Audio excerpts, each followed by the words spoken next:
What's up, everybody? Happy Wednesday. Hope all you're having a great day so far. Getting into this episode of GH, I will say this. I pretty much listen. I like this episode. I really did. I enjoyed it for the most part. Somewhat. It's still some storylines. Like I said, they need to wrap it up. But other than that, it was good. Some good, decent dialogue. We got some movement. Not a lot, but it's some. But I was somewhat entertained. Um, Getting into it though, Nina better be happy that Drew is not a typical asshole boss. Cause let me tell you something. In my life, I've had probably five, maybe six bosses in my life. Um, and a lot of them were assholes. Trust me. Even when you did a great job, they were still assholes. Let me tell you. And I've worked in customer service for the last few years. I would say the last 5 years I've been in customer service. Um, and those bosses were a pain in my ass every day.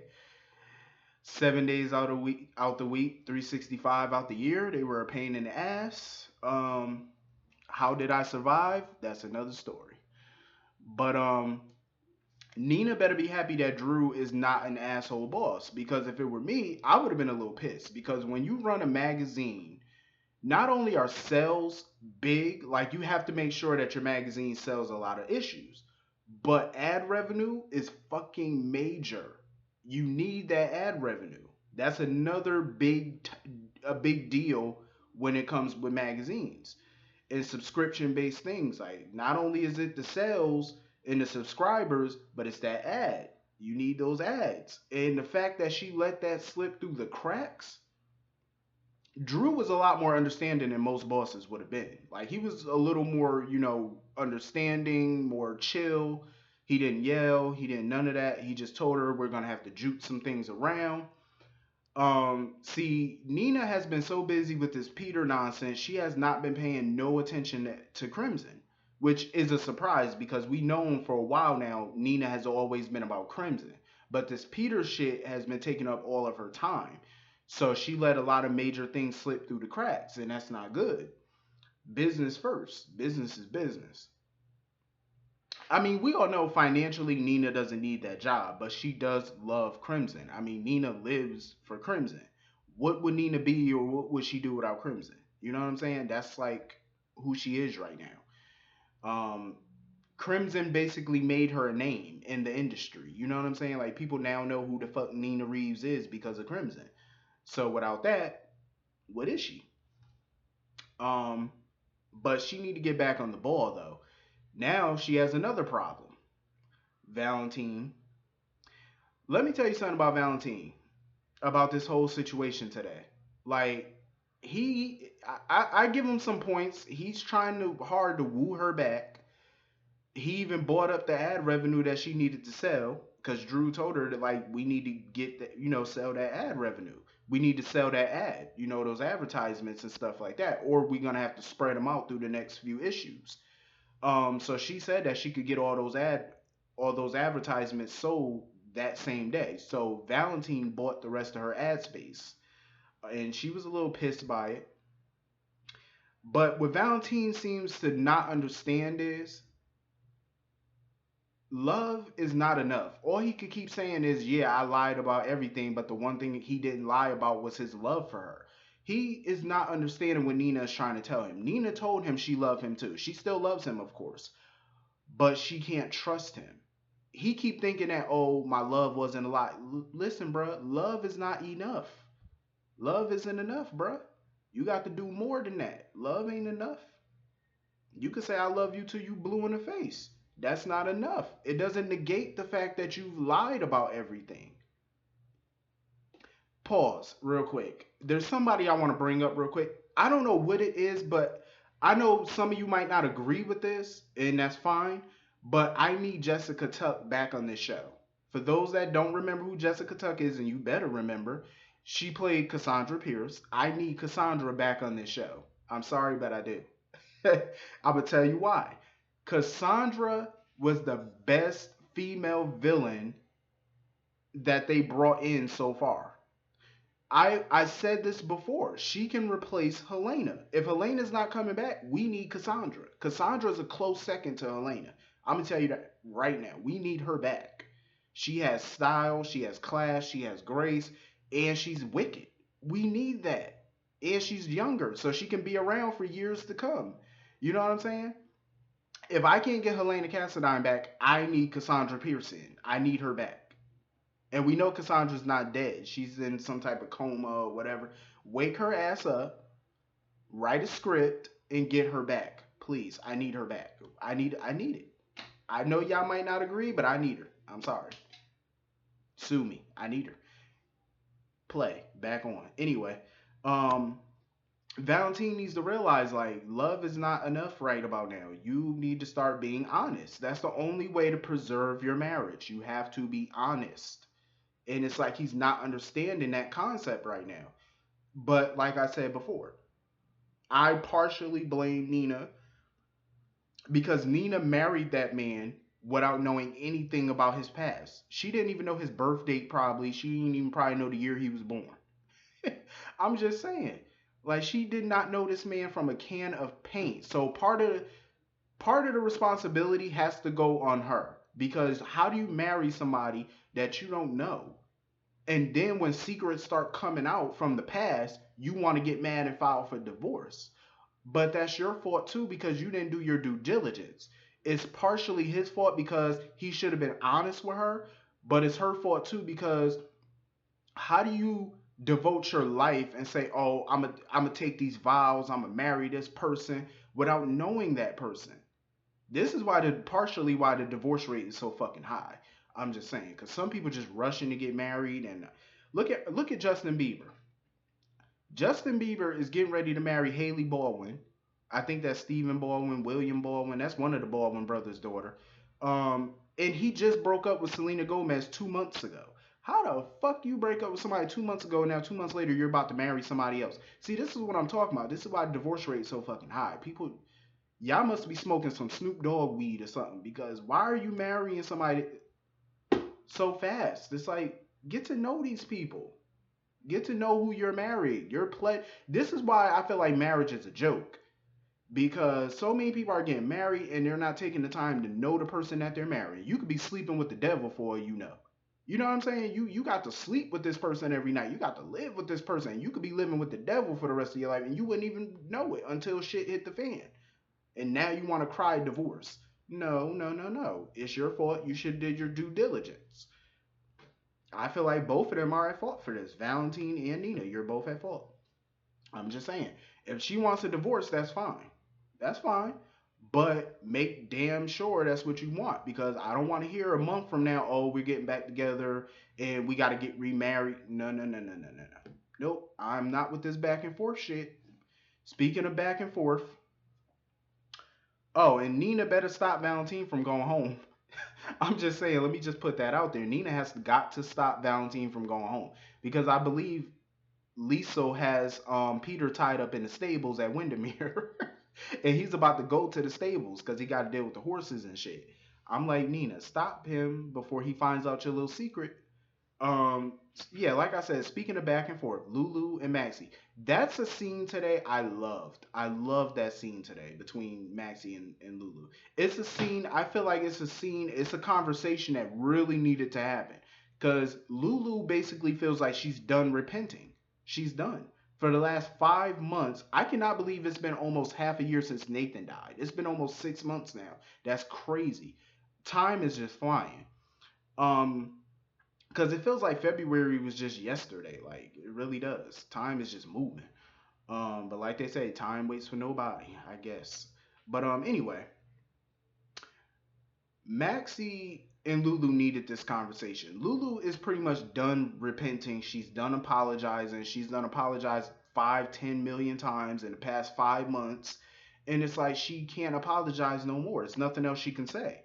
You know what I mean? She fucked up. She acknowledges the fuck up. I mean, yeah, she's still making everything about herself as usual, but she acknowledges her part. She acknowledges her wrongdoing. I feel like Maxie and Lulu will never fully get that friendship back. I feel like the writers just need to go ahead and make them frenemies. I've been saying this so long. They need to have that Vicky Lord, Dorian Lord type of relationship. I feel like they need to have it because I feel like they're always going to be in conflict over something. 5 years ago, they were in conflict when Maxie gave birth to Georgie and tried to pass it off as Lulu and Dante's baby. Remember when she was supposed to be the surrogate and she had a miscarriage? That whole scene, you know, and it's funny because that whole situation popped up on my YouTube feed and I was watching it yesterday. It was hilarious. But yeah, they're always gonna come in conflict. So I feel like they need to have that frenemy type relationship. Cause I feel like now their relationship is never gonna be the same. You know, they were always buddy buddy for the most part, but it's never gonna be that way now. So they need to go ahead and make that happen. But I understood where Maxie was coming from. You know, her going back to work, and it's hard for her. It was hard for her to even step foot in her apartment, let alone the office where her husband died. You know what I'm saying? That's hard for her, and I get it. It's still fresh. There's no timeline on grief. When you lose a spouse, you lose a child, you lose a parent, you lose anybody that's so close to you, there's no time limit on grief. You're going to grieve probably the rest of your life. It is what it is. There's no time limit on it, and I would never put a time limit on it. I would never give somebody a time limit to grieve somebody that they cared and loved about. And I do understand when some people say, but life moves on. That is true. Life does move on, and you do the best you can to move on. But that hurt and that pain is still going to be there, no matter what. You could be in Vegas partying today, and then the next thing you know, the next day you're crying. You know what I'm saying? That pain don't go nowhere. So I would never put a timeline on that. And I would never, and I feel like Lulu definitely shouldn't give Maxie a timeline on her grief. Nobody should. But I understood where Lulu was coming from too. It's like we need to make a decision because one minute Maxie invites her over, they're laughing, they're chilling with the colonel, they're talking, and then the next day she got this bitchy attitude with her, looking like she hates her now more than she did 5 months ago. Like shit, this shit is giving me whiplash. It's like one minute you're cool with her, the next minute you're back hating her.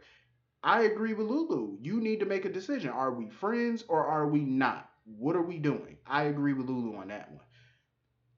In that aspect, I agree because this cannot continue the way that it's continuing. We're either going to be friends or we're not. And I agree with that part because that shit would give me a headache dealing with somebody like that.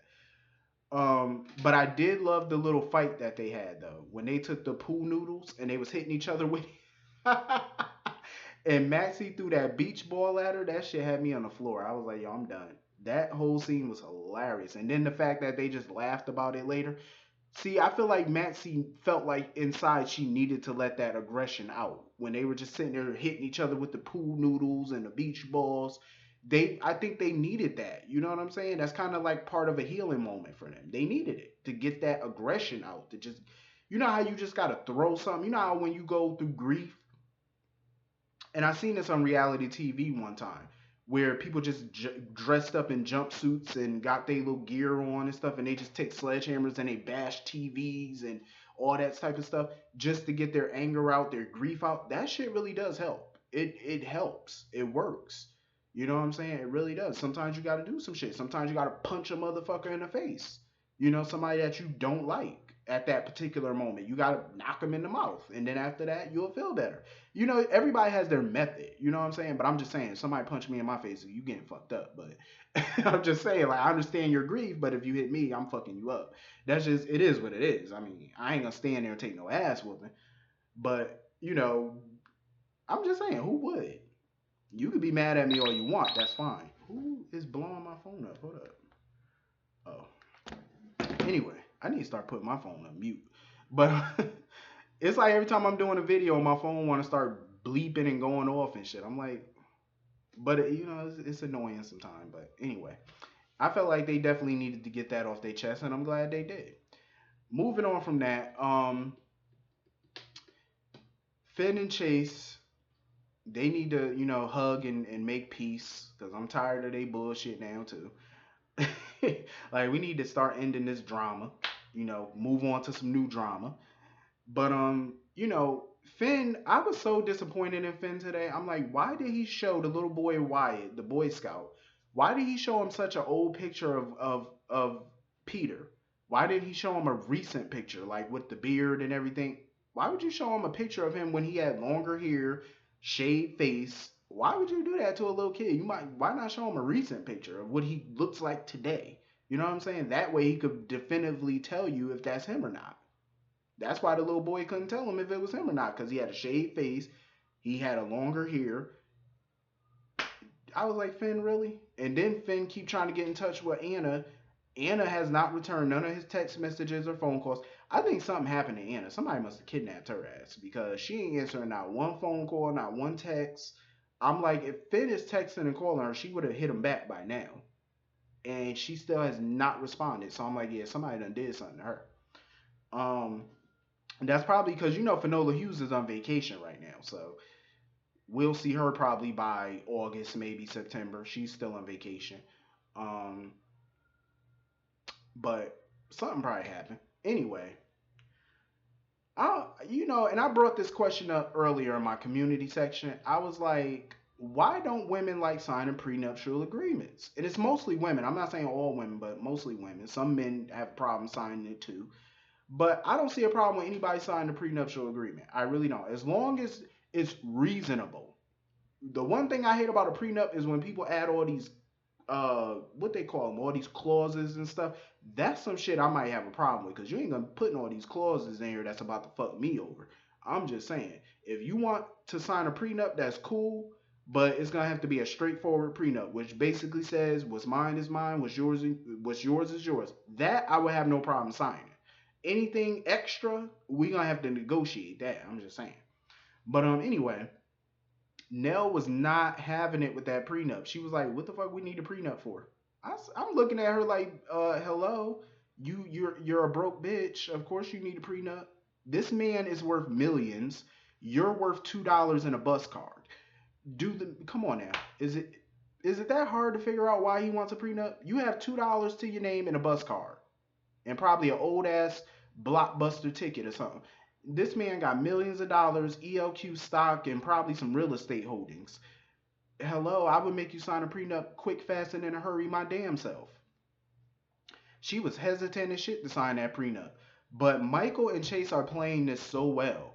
And Ned came in there. At first, I was mad at Ned when he came in there and pretty much told her that he had no, he didn't want Olivia to sign a prenup and all that. Because Michael told Nell that Ned was the one who insisted he have her sign a prenup. But Nell found out from Ned that he was all for a prenup I mean, he didn't want a prenup when he married Olivia. Olivia wanted the prenup, so that way they know that they're not marrying for money or anything like that. It was real love. So once she found out Michael lied, you know, she was looking like, oh, okay. So Chase and all them, they're playing this shit perfectly because they're giving her a motive to kill Michael. Chase was trying to get her to run away with him. And Nell was like, what the fuck we gonna run away with? We ain't got no money. Like, for real. We ain't got two nickels to rub together between us. And you want me to run away? Michael can give her financial stability. That's something she really wants. The money. But she knows with that prenup, if they get a divorce, she's asked out. So that motivates her to kill him. That's giving her a motive. Because think about it. If they get married and Michael dies, she can either get a piece of his estate or she can walk away with the whole damn thing. So they're giving her a motive right now. So I'm like, Ned and everybody, they're all playing this perfectly. Chase, Michael, they're playing this game perfectly. So now it's becoming more clear what they're trying to do. It's becoming a little bit more clear. Um, I did love the scene with Ned, Michael, Drew, having a drink, toasting to his wedding. Drew is not buying Michael's bullshit story about marrying Nell and stuff like that. Drew know Michael don't really want to marry her. He can see the look on his face. But he's willing to go along with it. He's like, all right, if you say you happy, then cool with me. When I seen the three of them standing there having drinks, I was getting so irritated because I'm like, where the fuck is the rest of the Quartermains? That's all we have is three of them. I need more Quartermains in this show. I'm sorry, but I do. Um, that mansion used to be filled with so much family. Maya, Edward, Tracy, Alan, AJ, Dylan, Sky, just so much family was in that house. Alice, I haven't seen Alice in it's in years. It just used to be so much filled with family and love and banter and laughter and craziness. I miss that. Just to see the three of them standing in that living room, it's like, wow, the years have not been kind to that family. I'm just saying. But Peter, he's still tied up, bitching and moaning, looking crazy. I ain't care about all that. But anyway, I hope all you have a great day. Hit the comment section. Let me know what y'all thought about today's episode. I will see you all tomorrow. Have a great day. Peace.